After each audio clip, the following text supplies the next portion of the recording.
welcome back. So this project that I'm about to show you, Ryan actually completed about a year ago when we first moved into this new house. So I'm super excited to show you how he put up the LED string lights that are now in our backyard. I really hope you guys enjoy it, and let's get to it.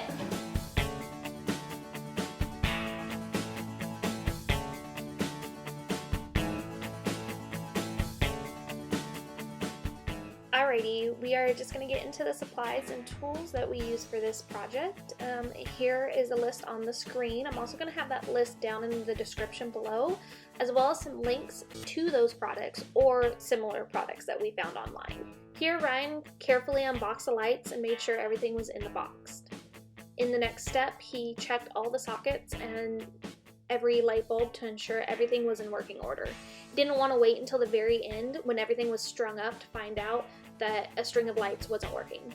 And for his safety, he didn't do any work with the lights actually plugged in until the very end.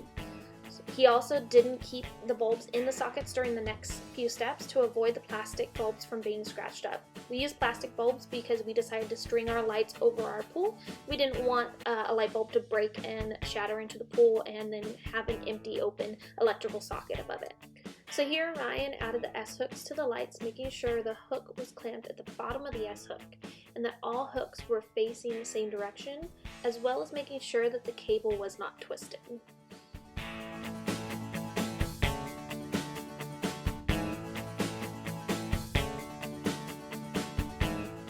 So here you can see that we have a pole located by our pool.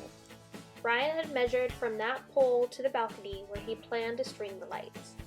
He added a few extra feet as he ran the wire through the post and looped it around the balcony railing.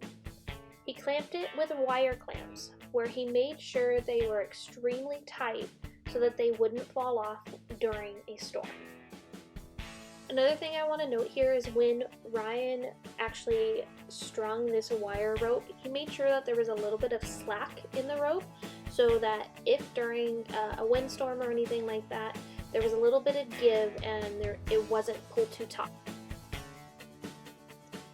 Here, Ryan started hanging the S-hooks on the wire and clamping them down as he went. He made sure not to twist the string lights, ensuring that it was straight the whole time. At this point, we were adding the light bulbs to the sockets as he hung the S-hooks. Ryan then tied a bundle of twine to the front of the wires so that it was easier to pull up to the top. He kept adding the lights by the S-hooks for the length of the wire that he had already installed. He made sure that they were facing the same direction before clamping down the S-hook. Otherwise, he would have had to cut off the S-hook if he had made a mistake.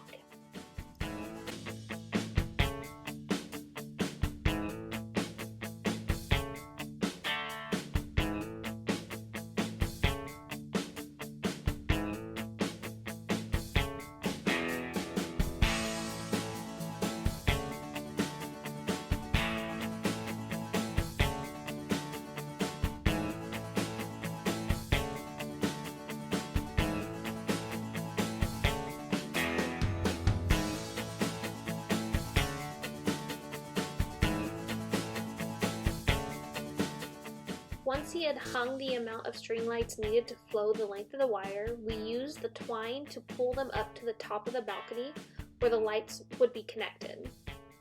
Then he used outdoor cable ties to tighten the string lights and steel wire together so that the lights stayed in place.